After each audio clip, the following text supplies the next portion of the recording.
sometime later I got to go on a walk with Prabhupada on his famous morning walks, and at that time I had become a little bit known for distributing his books. And I think it was in the same year, later in that same year, 1972. And someone had said, Prabhupada, Tripurari Das is here, and he's distributing your books. And Prabhupada turned to me and opened his eyes quite wide, and he quoted the verse from Bhagavad-gita, that no one will ever be more dear to me than one who preaches the message of Bhagavad-gita. So he encouraged me along those lines, and I was already enthusiastic about that by his grace. So that further catapulted me into the kind of service that I did for quite a long time in his manifest presence, distributing his literature and inspiring others to do so. Well, what stands out in my mind on the morning walks is that Prabhupada always used to ask me, so Tripurari Maharaj, what are they saying? That was his standard kind of question to me, because he knew I was always in the field, preaching to people, distributing the literature and so forth, and that I would need arguments to counteract. And he was curious what their arguments were. So then I would give them each time I would give one or two of their arguments, and Prabhupada would defeat it in an enlightening way. And does anything come to mind? Well, some, yeah. Once in Mayapur I told Prabhupada that, well, they're saying that we should use our intelligence to understand and figure out the absolute knowledge or the truth of life, and apply ourselves with all of our God-given type of reasoning, as if to say Krishna consciousness was deviating from reasoning. It does go beyond reasoning, but it picks up where reasoning leaves off. At any rate, I presented something like that, an argument to that effect, and Prabhupada immediately replied back, yes, so use your intelligence, read the Bhagavad-gita, study Bhagavad-gita. And usually in short bursts like that, he would come back and give the response. One time in Vrindavan, he asked me what they're saying, and I said, Prabhupada, they're saying that we are parasites, that we're simply leeching off the society. And in this way, carrying on, but we're not contributing anything. And then he said, so, stop giving. And then everyone was silent. He said, but you can't. That's all he said, but it was very profound, and I appreciated it, the point that you say we're only parasites, then we say then stop giving. But someone else is supplying us. This Sankirtan movement is going on not because you're supporting us. You're benefiting by participating. The support is coming from above. Krishna's in the background. He's supplying. He's supporting. In the picture Prabhupada's not present, it's in the courtyard of the Krishna Balaram temple, and Satsarup Maharaj performed this fire sacrifice, and then Prabhupada went to his quarters. He gave me the mantra and the danda and so forth, and some instructions to preach. Not so much the taking of sannyas, accepting of sannyas from Prabhupada. This is what led up to it, I think, that is interesting. It's interesting to me, at any rate. That year, 1975, all in 1974, I had been traveling as a brahmachari and preaching throughout America and organizing book distribution. And then I came to Mayapur, and I had no GBC, because the fellow who was my GBC in Los Angeles had left, and I had been sent to Australia at the end of 1973, and then in beginning of 74, I went to India at Prabhupada's invitation for his festival. And then I was there, and I thought, what will I do? Should I go back to Los Angeles or what? And I had an idea to organize book distribution in a certain way, and I never asked anybody about it, checked with anybody about it. Ramaswar and I had the idea, and he and I brainstormed about it. And so anyway, I went back to America, and I started traveling and preaching and organizing book distribution without, in effect, any kind of authorization from Prabhupada's leading governing body commissioners. And so by the time 1975 came around and I came back to Mayapur, the GBC, they called me in and asked me, who is your GBC? And I said, I don't know, I don't have a GBC, I guess. And really, to be honest with you, at that time, I never even thought about it. I didn't even really understand what the GBC was. And I didn't realize you had to have one, and I wasn't really trying to buck the system. It just kind of worked out like that. So they were insisting I had to have one. And to be honest, I thought, I was a little naive, but then I got a little insight. I thought, some of these men, maybe they want me on their party. Because sometimes they could be a little territorial. And so then they made me choose which one I would take if I had to have one. So I picked one who was a little low-key and didn't have a big profile. And they were all quite shocked. Why you picked him? He's not very fired up or something, I think is what they thought. At any rate, they went to Prabhupada, and they used to do that after their meetings, and they would go and all of their resolutions would be read to Prabhupada, and he'd say, yes, this one, adjust that one, this one is not good. So they came to me, they brought up my name, and they said, there's this Tripurari Das, and Prabhupada said, what has he done? They said, well, Prabhupada, with a quiver in their voice, then he doesn't have any GBC, and he's traveling around and raising so much money. And then he cut them off and said, he's distributing my books, he doesn't need a GBC. That was the end of the story. And how I know about it is because 3 of them came to me afterwards, and they apologized to me. I said, they're not apologized to me, you're the GBC. You know, I had respect for them all. That they were nice enough to tell me that Prabhupada said he doesn't need a GBC. So I kind of, in that way, I kind of came directly under Prabhupada in my own mind, and I think in the minds of a number of leading men also. Therefore, they didn't really complain too much when I used to force my way onto the morning walk, or because there I was, Prabhupada's main instrument at the time for distributing books. Prabhupada gave me encouraging words along those lines in 1977, when he had fallen ill and the festival was ending in Mayapur and he was going to go to Vrindavan, and then he decided not to go to Vrindavan. So I went to him with Panchadrivida Maharaj, and I said, Prabhupada, you know, I'm not interested in going to Vrindavan for the rest of the festival. He said, why not? I said, because you are the festival. And without you, there's no meaning to Vrindavan in the festival there. So you're staying here, I would like to stay here with you. So Prabhupada said, no, you are a preacher. He really appreciated the sentiment. I felt he deeply appreciated it. He said, no, you are a preacher. You should go. So, shortly thereafter then, some other devotees came, and Rameswar came, and he had the first little publication of how many books had been printed in how many languages. So, Prabhupada was so encouraging. There were 64 million books had been distributed to date, and Rameswar was giving the report. So many of us were sitting there. And then Prabhupada dismissed us all.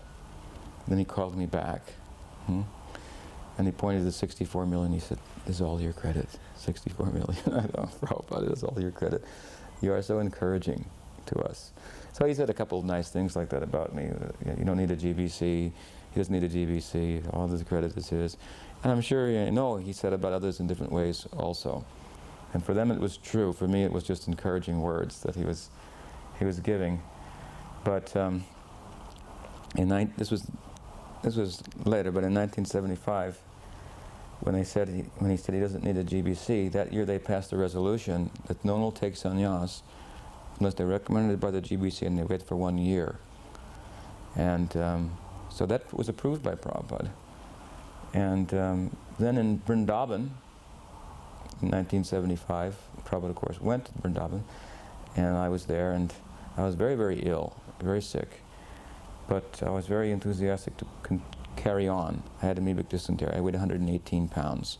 My ribs were sticking out everywhere. And Achyutananda Swami suggested, you should take sannyas. You're a very renounced kind of person, he said. So others had suggested, and Rameswar had already tried to get Prabhupada to give me sannyas earlier. And so I didn't think much of it, but I got some deep realization when Prabhupada opened the Krishna Balaram temple. We had all worked so hard to sell books and raise money, and others directly raised money for the opening of the temple. It was a great struggle for Prabhupada. And I saw him doing that arti to Krishna Balaram. At that time I was so touched, so deeply touched, that's such a wonderful thing Prabhupada wanted so much. It's been done, and somehow we've been instruments in this. The glory of watching him offer the arti to Krishna and Balaram. It was so wonderful that I couldn't. Vishaka was behind me, and she was a photographer for the preaching and so forth. And there was quite a push and a shove to get close to Prabhupada and witness this. And I was pushing and shoving, and she was behind me, and she was trying to pull, and she said, "Maharaj, it's for the preaching," because its preaching was so important to get forward. And she went on the one and wanted me to let her in front of her, and I said, "The hell with the preaching, I'm not moving from here, I'm going to watch this." Moment in eternity, Prabhupada offering Artik to Krishna and Balaram. Anyway, I got so much inspiration at that time. Hansaluda was there, and tears were flowing from his eyes like anything, and standing next to me, and I was also choked up and crying. And I thought I must take all formal steps to dedicate myself to Prabhupada in every way. So I went to Prabhupada, and they didn't even want to let me in, whoever his secretary was, but I got in anyway. And I told him, "Prabhupada, I think I'd like to take sannyas," but I was so submissive. My nature was, I'm known to be very independent in some ways, and like a maverick and rebellious, but really, there's both sides to me. And to Prabhupada, I was very, very, very submissive. And I was afraid to ask anything of him. To ask anything, you do something for me. You give me sannyas. If you don't want it, the message I was trying to send, I don't want it. But I'm thinking that maybe you'll want it. And I want it only because I have some idea that it will draw me closer to you by making that kind of commitment. So I tried to explain all these things to Prabhupada when he asked why you should take, and he kind of played with me. He said, he knew me, of course, and he said, "So you are brahmachari?" And I said, "Oh, Prabhupada, it's me, Tripurari, it's me." I was thinking in my mind. And I said, "I had a wife when I joined, but then she left," and she said, "Oh, vanaprastha then." And so he was kind of playing with me, and he said, "So you will be taking, if you take sannyas, then what if you give it up?" I said, "Prabhupada, I would never do that. I thought, it's out of love I want to do this for you." He said, "Others have said, and they have gone." And then I thought, well, maybe he doesn't want. So I kind of thought, gosh, I don't want to force my idea on the higher. This is not bhakti. Bhakti is to take their idea and do their bidding, not to impose my idea upon them. So I went a little further and explained in relation to preaching, and mostly it was hidden motive. As I said, I want to get into your quarters whenever I can, and I just feel I want to be as closely connected with you as possible, and you can get one initiation, you can get two, you get three, so I want all three. So then he said, I backed off. I said, "Well, anyway, Prabhupada, I don't want to push it and anything." And he didn't say no, he didn't say yes, he was kind of amused by it. And then I thought, I should do the right thing. And so I went to every GBC member who was there, and I told them, "I'm thinking of taking sannyas." And they had just passed a rule that you couldn't do that. But they had also just been told he doesn't need a GBC. So I guess they took that to heart, and none of them opposed me except Brahmananda. He's the only one. "Prabhupada gave this order, that you have to be recommended." And I guess my adherence to them at that time was maybe a little bit superficial, because I heeded everyone's advice except Ramananda's. He said no, and everyone else said yes. Or maybe I just took it the majority roles here. And when I went to Tamal Krishna Maharaj, he had heard Tripurari was talking to different GBCs about taking sannyas, and it came to him, and I came and asked him. He said, "Yes, you should do it immediately. Let's go to Prabhupada." So he dragged me back down to Srila Prabhupada. And then he said, "Prabhupada, Tripurari wants to take sannyas." And all of us think it's a wonderful idea. So Prabhupada says, "Then tomorrow he will take sannyas." So my sannyas was kind of in violation of the GBC resolution in a sense. But I asked him a question about sickness, because many of the devotees on my party were getting worn down and sick, and there was some notion going around that because we interacted, in a sense, intimately with many secular people with bad habits in a non-devotional, at least overtly context. We were dressed in secular clothing and meet someone on the street and shake their hand or pat them on the back, and they blow smoke in their face. And so there's some type of intimate exchange in and around the context of preaching. But sometimes it wasn't so overtly that, and we were booksellers in people's minds. And at any rate, I asked that if, because we're getting, some of them getting sick, maybe they're taking some karma from the people. And Prabhupada, he came back pretty strongly to me on that occasion, saying that you can never become infected by anything by performing Sankirtan. Others will be, their infection will be counteracted. You cannot become implicated. So this is the real principle of accepting service. Their reactions shouldn't so much show up on you. They should become purified of those reactions. Sometimes I talk with him about book distribution. I remember once Gopa Vrindapal, he wanted to organize book distribution in a systematic way and train the men and women to conduct themselves in a particular way.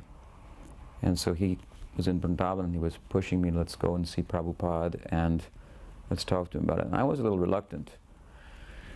And for some reason I didn't want to do it. And not that I didn't want to go and talk to Prabhupada, I'd take any excuse to go there. But I put him off, and then I heard that Prabhupada was going to cook that day.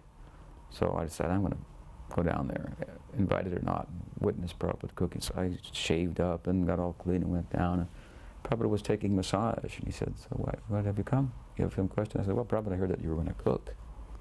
So I just wanted to come and help you cook or watch you cook, and I thought that would be a very enlivening experience. He said, no, they're cooking nicely. He said, I am a sannyasi, I can cook with wood, he said. And he started to preach to me about what it means to be a sannyasi, to be independent and so forth. He meant I could live in the forest and be independent of all this. They're making a nice arrangement, I'm accepting it. And then, I guess maybe Gopa Vrindapal heard I had gone to see Prabhupada, and so he came in. Then he brought it up. So I thought, well, we're here, let's see what he says. And he presented his idea, and Prabhupada, while appreciating it very much, his sincerity and his concern for making preaching very nice, he said it is a little artificial. And then I think Gopa Vrindapal brought up something about the Tamal Krishna Maharaj had organized along these lines by making some kind of quota system. That a certain amount should be, books should be sold or money collected, and it should be organized in that way. So I guess he was again pushing that must be some place for this. Then Prabhupada said, that is Tamal Krishna Maharaj's concoction. And I think he went on to say that still there may be some place for that to inspire the devotees, but his main point at the time was that preaching was a spontaneous affair. And he referred to me, he said, just like our Tripurari Maharaj, Krishna is giving him so many things to say within his heart, and he's saying them, and books are selling. So each devotee will get inspiration from within their heart, and this way Krishna consciousness will be spread. And really that's the way Prabhupada spread Krishna consciousness. By wherever he saw Krishna manifesting and leading, even if it was in the hearts of his own devotees, then he went in that direction. He considered that they're chanting sincerely and practicing, so something must be coming. So when he saw a certain inspired side of his disciples even, they had some idea, they wanted to do something, then he would say, yeah, we'll start a temple over there. Something that was all planned out, and he had a notebook that he was always referring to. But Krishna was leading, and sometimes leading in the hearts of even his disciples. So he was so attentive to that. This idea of Mahabhagavat, of course, that we'll see Krishna everywhere, in everything. Beginning devotees, they'll think that I'm a devotee, everyone's a demon. And the higher devotee will think, I'm a demon, everyone's a devotee. I'm a servant. Prabhupada didn't teach me, now you say this, now you say that, or sell in this way. Once I told Prabhupada, the devotees are asking me how to sell the books. What is the technique? And he said, what do you tell them? I said, I tell them, Prabhupada, that you have to follow all the principles very, very strictly, and read and chant and He said, yes, this is our only technique. In other words, preaching is the overflow, really, of the culture.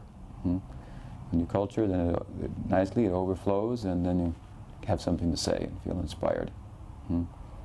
So no, he never gave me any kind of advice in that way, but from internal inspiration, from wanting to please him, then I think he used me in his service, in that particular service, and for preaching and book distribution. He taught about Krishna Lila, of course, also, when we used to venture a question about Rasa Tattva to Prabhupada. More often than not, he would answer to the effect, why don't you go there and find out?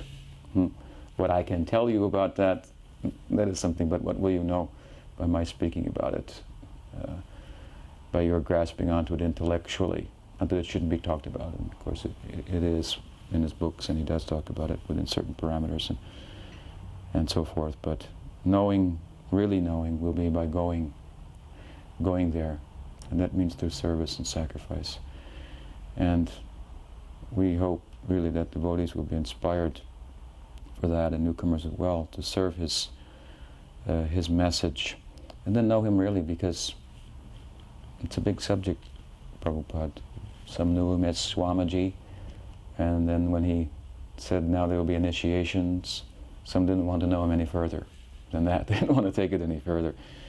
And gradually he came out in terms of his mission and what it was about, and some people stayed on, and some people decided, well, that's enough for me. And we should try to go the limits, and it will require unlimited service and sacrifice, the likes of which he personally exemplified in relation to Siddhanta Saraswati Thakur. Prabhupada, one of his characteristics was that he took the suggestion of his guru as an order. He used to say, my Guru Maharaj ordered me, if you ever get money, sell books, print books. It's not that he ordered him, really. If you look at the history, he mentioned it to him. He wrote in a letter, it might be good for you and others if you speak in English. And I think at Radhakund it was, Prabhupada told him, if you ever get, Prabhupada Bhakti Siddhanta told our Prabhupada Bhakti Vedanta, if you ever get money, print books. And Prabhupada took it as an order, a suggestion. In his commentary on Vyavasayatmika Buddhi Ekeha Kuru Nandana, this verse from Bhagavad-gita, one-mindedness of fixed intelligence required for spiritual life. Then he quotes in his purport Vishwanath Chakravarti Thakur's Guru Vastak, Yasya Prasadat Bhagavat Prasadu Yasya Prasada Nagati Kutopi. So this was his idea of one-mindedness, to service to the order of Guru. And the order of Guru to him was a suggestion. He took it as order and life and soul. So he's very extreme on this point. If we can follow that example of Guru Nishta, then I think we can know him really and substantially as he is. I was in Los Angeles, and we had reasoned that, in particular, in order to go to the airport and distribute literature, which was illegal at the time, we couldn't go dressed in devotional attire. And so we reasoned that we should put on some secular clothing and try to go in a covert way. And I remember the first time we went, 3 devotees who had gone with me were arrested, either arrested or told to cease and desist or be arrested. And I managed to get through the day without being apprehended. And at the time I thought, oh, what a wonderful facility this is. By standing in one place, you can send Prabhupada's literature all over the world. I prayed to Prabhupada at that time that this facility could become available for us for distributing books. I think my prayer came true. So many then airports at that time facilitated our distribution, even if it was a little unwilling on their part. But then a debate came that actually I think it was Kirtanananda Swami was with Prabhupada in India, and he was registering a complaint that these devotees are wearing secular clothing and so forth, and he seemed to think that it was a compromise of the principle, or that they were regressing. So Prabhupada wrote to us in Los Angeles. He was quite concerned. Then we had a little meeting, and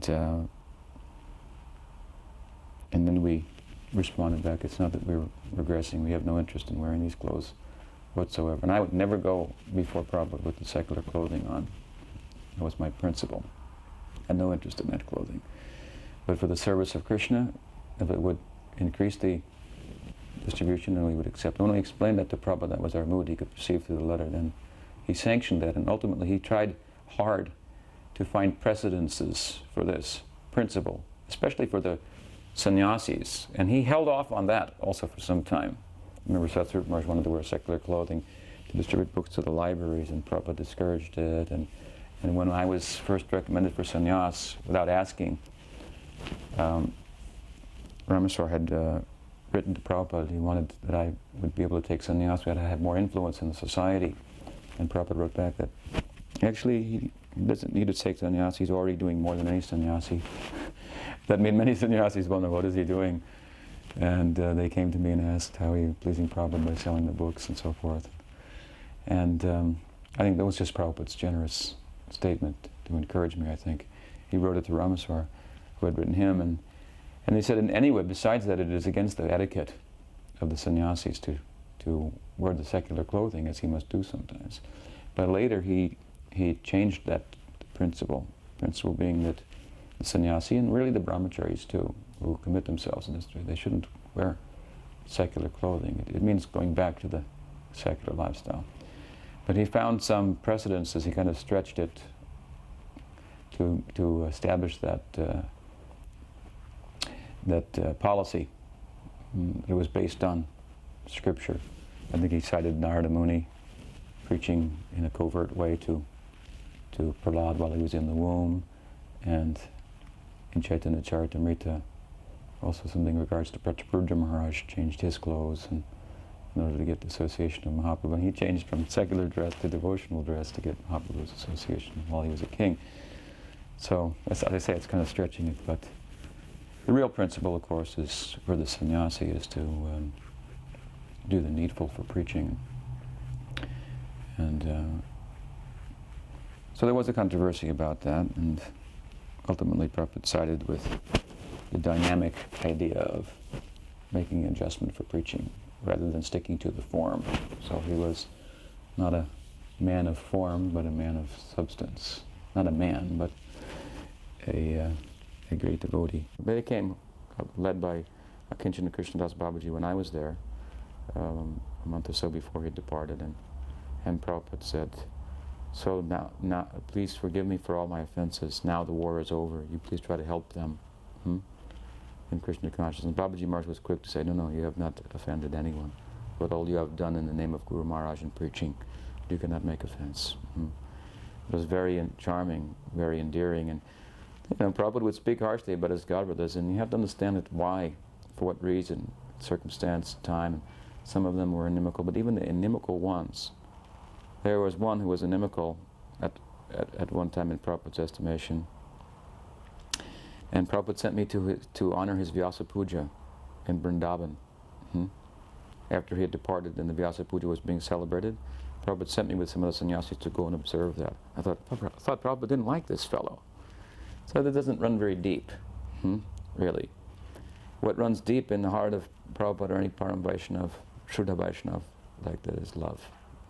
So to speak of loving people in general, devotees, and devotees of the same banner, godbrothers, this we should know.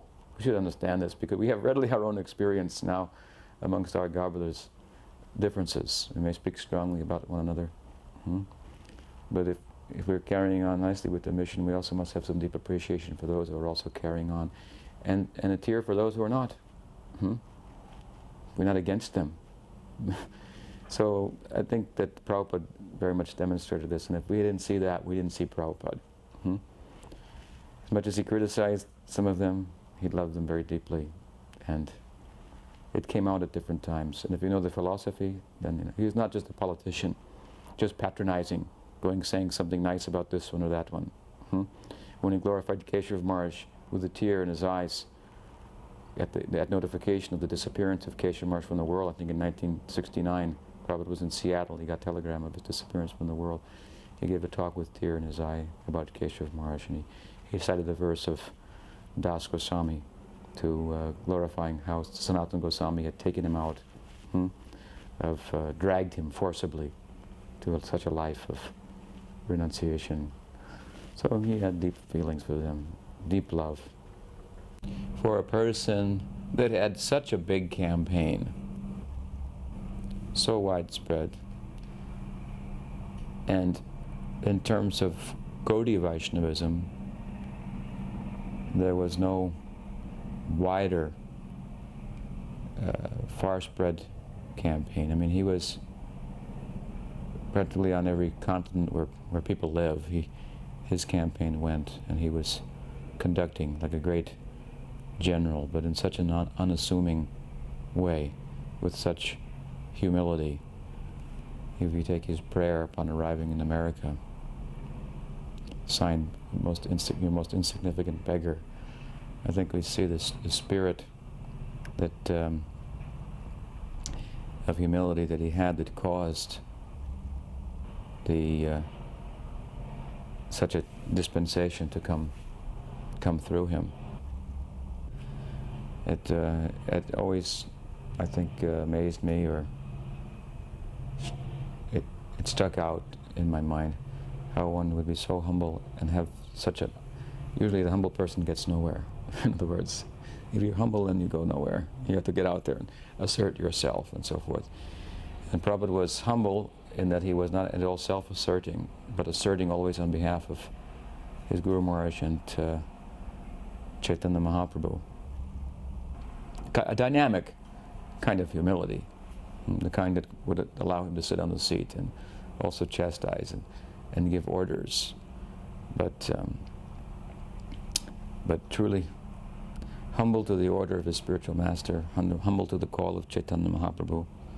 When Chaitanya Mahaprabhu wrote that Trinadapi Sunichena, to be more humble than a blade of grass, it's not that he sat down to write some poetry, but when he read the environment, when he saw grass, he thought, I'm not humble. Look at the grass. It bends when you step on it. It doesn't talk back. When he saw the tree, he thought, oh, why couldn't I be tolerant like this? And we are seeing grass, walking on it, and seeing trees everywhere. How often this shloka comes to mind. But when Mahaprabhu looked at the world, this is what it said to him. This is what it dictated to him.